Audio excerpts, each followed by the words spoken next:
영국 윈스턴 처칠의 삶을 다룬 폭풍전야라는 영화가 있습니다. 처칠이 영국 총리가 되기 이전에 개인 갈등과 가족사를 다룬 영화입니다.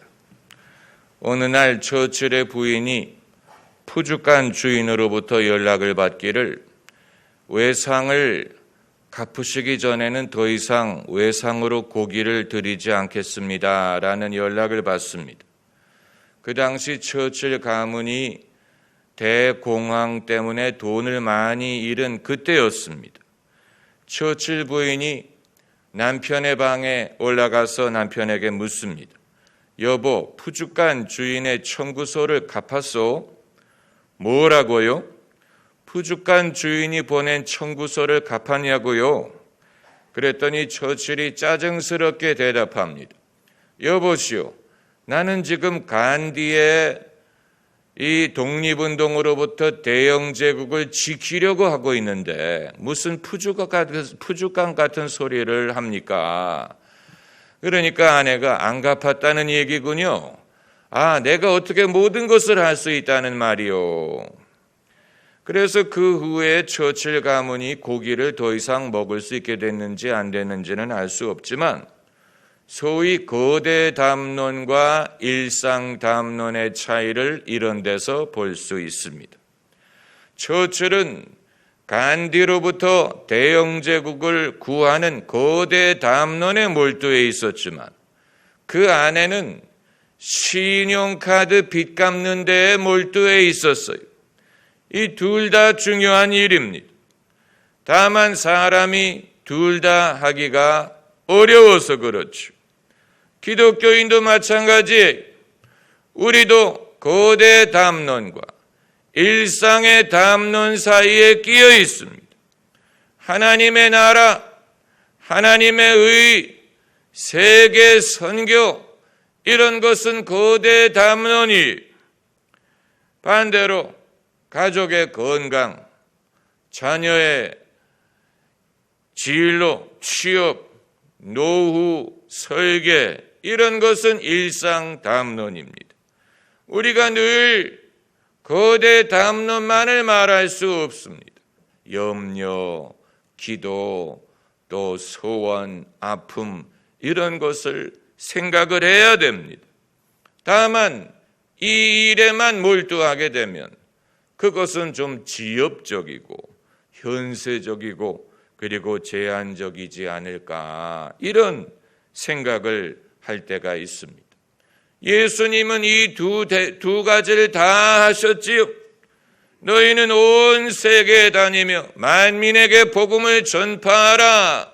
모든 족속으로 제자를 삼으라. 이렇게 가르치셨지만 그럼에도 누가 찾아와서 개인의 문제를 아뢰면 주님은 정성껏 그들을 도와주시고 고쳐주시고 또 찾아가시고, 예수께서는 이 두 가지를 다 하셨습니다.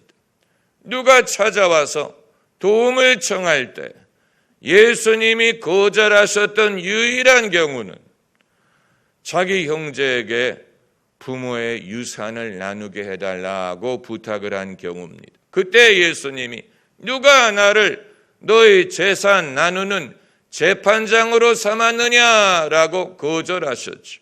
그러나 그 이외에는 큰 일이든 작은 일이든 예수께서는 당신을 찾아오는 사람들을 다 맞으셨고 또 긍휼히 여기셨고 그들을 고쳐주시고 먹이기까지 하셨습니다. 그런데 예수께서는 이런 사람들의 작은 일, 일상사에 매몰되는 것을 원치 않으시고 가끔은 당신의 수고가 어떤 결과를 얻고 있는지를 알기 원하셨습니다. 그래서 예수께서 제자들에게 사람들이 나를 누구라고 하느냐 이렇게 물어보실 때가 있었고, 너희는 나를 누구라고 하느냐 이렇게 물어보실 때가 있었어요. 그러니까 그냥 무조건 당신의 일을 하려고 하신 게 아니고 때에 따라서 사람들이 나를 누구라고 믿는지, 제자들이 예수님을 누구라고 하는지를 확인할 필요를 느끼셨다는 것이고, 그리고 한 번은 당신이 이적을 제일 많이 행하신 고을들이 회개하지 않은 것을 한탄하신 적이 있습니다.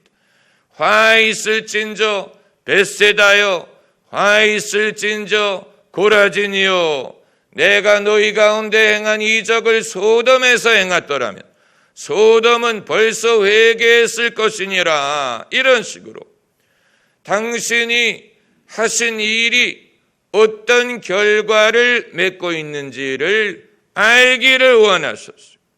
그냥 사람들을 돕기 위해서 하신 것이 아니고 그걸 통해서 사람들이 회개하기를 바라셨고 하나님께 돌아오기를 바라셨고 믿음의 백성이 되기를 바라셨어요.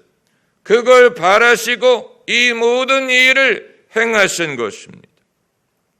그리고 사람들이 그냥 병이 나은 것으로 만족하지 않고 병이 나았다면 이제 그의 인생이 바뀌기를 요구하셨습니다. 그렇기 때문에 38년 된 병자를 고쳐주신 후에 다시 그 사람에게 말씀하시기를, 보라, 내가 나았으니 더 나쁜 일이 생기지 않기 위하여 죄를 짓지 말라. 이렇게 경고하셨습니다.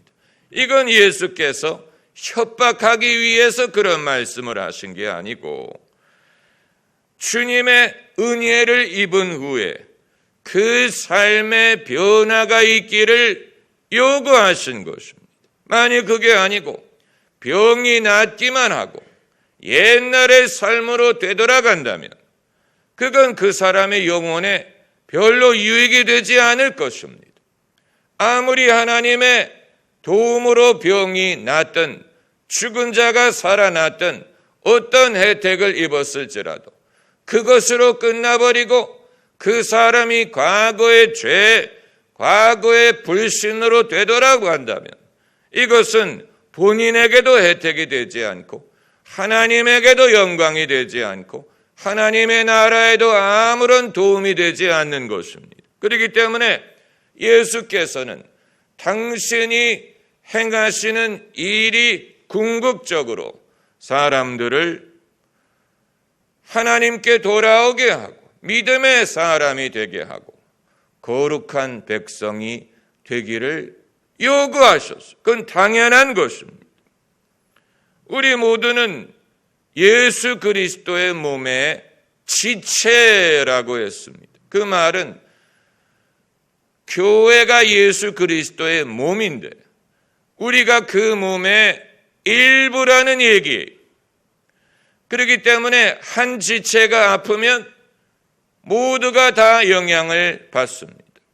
작은 지체가 아프면 전체가 영향을 받아요. 반대로 전체가 지금 어떤 상태에 있는가 하는 것을 지체들이 다 느끼게 됩니다. 그렇잖아요. 손가락에 가시가 박히면 온 몸이 그것을 아는 것처럼 온 몸이 피곤하다든가 온 몸이 아플 때 그 손가락도 그것을 아는 것처럼 우리는 우리가 속한 교회, 우리가 속한 기독교, 이 예수 그리스도의 몸이 지금 이기고 있는지, 지고 있는지, 고전을 하고 있는지, 어떤 상태에 있는지를 알 의무가 있고 거기에 대해서 관심을 가질 의무가 있습니다. 왜냐하면 우리는 그 몸의 지체이기 때문에 몸이 아픈데 나만 멀쩡하다고 내가 건강한 게 아니에요. 내 자신 손가락은 건강하더라도 몸이 아프면 결국은 손가락도 아프게 될 것입니다. 우리는 무엇과 같으냐면 전쟁에 나간 병사와 같습니다. 병사가 계급이 높든 계급이 낮든 간에 전쟁 중에 모든 병사의 의무는 무엇이냐? 그 나라 군대가 이기는 거예요. 그게 모든 병사의 목적이에요. 자기 군대가 지금 지고 있는데 혼자만 안전하다고 기뻐할 수 있는 것이 아닙니다. 자기 나라의 군대가 이기고 있는지 지고 있는지 관심이 없다면 그 사람은 병사가 아니에요. 라이언 일병 구하기라는 영화에 보면 라이언 일병을 구하기 위하여 가던 구조부대가 가던 도중에 독일군의 기관총 진지를 발견합니다. 이제 우리가 이들을 공격할 것이냐 아니면 몰래 돌아갈 것이냐, 이걸 가지고 서로 논쟁을 벌입니다. 한편에서는 우리의 사명은 라이언을 구하는 것이지 도중에 적군이 있다고 싸우는 것이 아닙니다. 이런 주장을 펴고, 그런데 톰 행스 대위는 우리의 목적은 전쟁에서 이기는 거다. 전쟁에서 이기는 것이 우리의 목적이다. 만일 우리가 이 기관총 진지를 지나가면 다음에 오는 우리 부대가 공격을 받을 것이다. 이런 식으로 말을 하는 장면이 나오는데 정말로 그렇죠. 모든 부대원들, 모든 병사의 궁극적인 목적은 전쟁에서 이기는 거예요. 목적이 무엇인지를 분명히 알면 무엇을 해야 될지를 알 수 있습니다.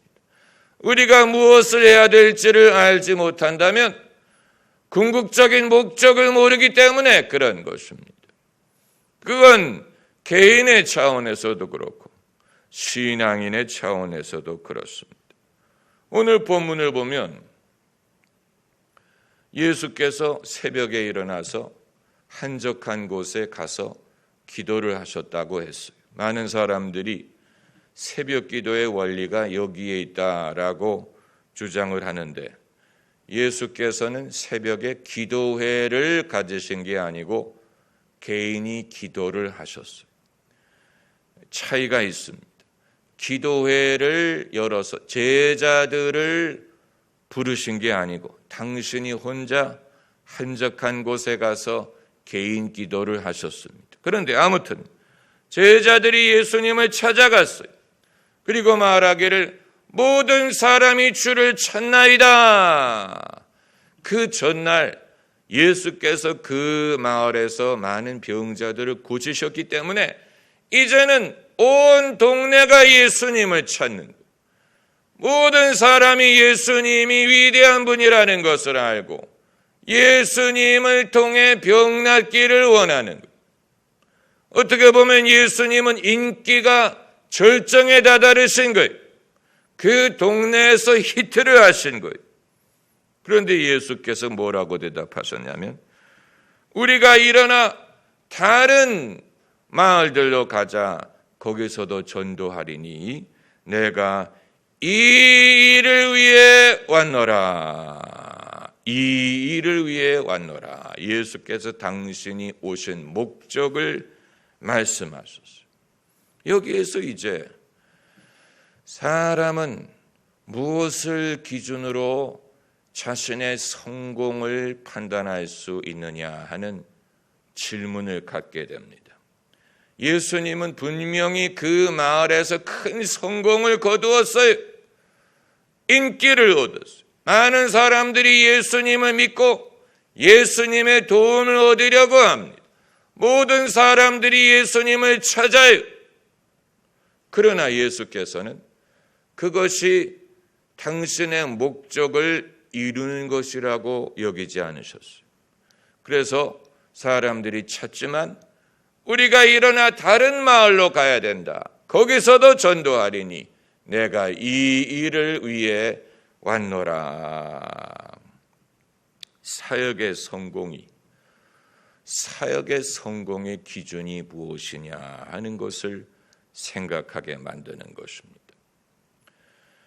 저희 교회가 대형 교회가 되었다면 얼마나 좋았겠어요. 그러나 모든 교회의 목적이 대형 교회가 되는 것이 되기는 어려울 것입니다. 대형 교회가 되면 목적에 성공을 한 것이냐, 사람들을 많이 모으면 성공한 것이냐 하는 것에 대해서 우리가 질문을 해봐야 됩니다. 이건 애매한 것입니다. 애매해. 저희 교회를 지난 20년간 스쳐간 사람들, 지나간 사람들을 생각하면 10,000명이 넘습니다. 그 사실을 아십니까? 그건 이 등록카드 상으로만 그런 게 아니고 우리가 기억을 해봐도 우리 교회에 한동안 있다가 옮겨간 사람들이 남아있는 성도들보다도 훨씬 더 많아요. 그 중에는 돌아가신 분도 있고 이민 가신 분, 유학, 결혼, 재혼, 여러 가지 이유로 교회에 적은 두었지만 참석하지 못하는 분들도 계시고 우리 교회에 계셨다가 그리고 옮겨간 분들도 많습니다. 그러나 저는 계시는 분이든 지나간 분이든 김밥을 드신 건 마찬가지. 김밥이라 하면 김 목사가 드리는 밥이란 뜻입니다. 김밥. 김 목사가 가르치는 말씀, 김밥. 그러니까 1년을 계신 분이든 2년을 계시던 분이든 20년을 계신 분이든 결국은 저의 양이었고 김밥을 먹었고 제가 가르치는 말씀을 들은 것이요. 저의 제자였던 분들이 그러니까 이제 그들을 내가 반드시 붙들어야 된다는 얘기인지 아니면 하나님이 허락하는 기간 동안에 말씀을 배우고 신앙의 훈련을 받은 것으로 족하다고 여기는 것인지 그건 하나님만이 판단하실 수 있는 것입니다. 사역의 성공의 기준이 어디 있느냐? 아주 중요한 질문이에요. 만약에 예수께서 사람들을 무조건 많이 모으는 것을 당신의 목적으로 삼으셨다면 이 마을에 남으셨을 거예요. 이미 사람들이 예수님을 찾고 있어요. 그러나 예수께서는 내가 무엇을 하기 위해 왔느냐 하는 것을 늘 생각하셨어요. 그리고 그것을 쫓아가신 것입니다. 영화 포리스트 검프를 보면 포리스트 검프라는 이제 남자가 새우잡이 사업을 통해서 이미 백만장자가 되고 베트남전 영웅으로 훈장도 받고 백악관의 초청도 받아보고 또 핑퐁 중국과 미국의 핑퐁 외교에 직접 핑퐁 선수로 나가보기도 하고 별의별 업적을 거두었는데 그 모든 업적을 거둔 후에 자기 어머니에게 엄마, 내 인생의 목적이 무엇입니까? 라고 묻는 장면이 나옵니다. 처음 볼 때는 의아해. 아니, 이 사람이 이미 부자가 돼놓고 별의별 걸 다 해놓고 이제 와서 내 인생의 목적이 무엇이냐고 물으면 어떡하느냐. 그런데 그때 그 엄마가 인생은 초콜릿 박스와도 같다. 이런 명답을 합니다. 먹어보기 전에는 모른다는 그 속에 뭐가 들었는지. 도대체 우리도 무엇을 하면 우리 인생의 목적을 비로소 알 수 있게 된다는 말입니까? 우리가 무엇을 하면 그때 비로소 이게 내 인생의 목적이었구나를 알게 될 것입니까? 그건 확실히 대답하기가 어려운 것입니다. 내가 돈을 많이 벌면 거기에 인생의 목적이 이루어졌다고 볼 수 있을지, 내가 자식을 많이 낳으면 거기에서 하나님의 목적을 이루었다고 말할 수 있을 것인지 애매한 것입니다. 애매한 것입니다. 예수님이 이 마을에서, 벳세다에서, 갈릴리에서 사람들을 많이 모으고 많은 병자들을 고치시고 많은 사람들이 예수님을 따르게 됐는데, 그러나 그걸 당신의 목적이라고 여기지는 않으시고 결국은 예수님은 십자가를 지는 길을 가셨어요. 그리고 십자가의 상에 달리셨을 때 비로소 다 이루었도다 말씀하셨으니, 여러분, 우리가 언제 예수님처럼 나도 다 이루었다라고 말할 수 있다는 말입니까? 어느 시점이 되면, 무엇을 얻으면, 무엇을 이루면 나도 다 이루었도다라고 말할 수 있겠습니까? 그러니까 저도 환갑이 넘었지만 아직도 그 질문을 합니다. 내가 무엇을 하면 내 목적을 이루는 것이 될 것인가? 여러분도 같은 질문을 하실 것입니다. 여러분이나 저나 나이가 어떠하든 다 이룬 사람은 아직 없어요. 여러분이나 저나 다 이루지 못했어요. 그렇기 때문에 우리는 표대를 향해서 여전히 달려가야 됩니다. 이전 일을 생각하지 말고, 이전 일을 자랑하지도 말고 후회하지도 말고, 아직 다 이루지 못했기 때문에 표대를 향하여 달려가야 됩니다. 이 땅에서의 수고는 아직 끝나지 않았어요. 이 땅의 수고가 끝나는 날은 주님이 우리를 데려가시는 날이에요. 이 땅에서의 수고가 아직 끝나지 않았어요. 언제 끝날 것이냐? 주님 품에 안길 때, 그때 비로소 끝납니다. 그러나 그때까지는 표대를 향해 달려가야 됩니다. 피곤치 말고, 곤비치 말고, 낙심치 말고. 많은 사람들이 표대를 향해 달려가다가 주저앉는 이유는 피곤하기 때문, 아니면 낙심하기 때문. 피로감과 무력함은 다른 거예요. 무력하기 때문에 주저앉는 게 아니고 필요하기 때문에 주저하는 것입니다.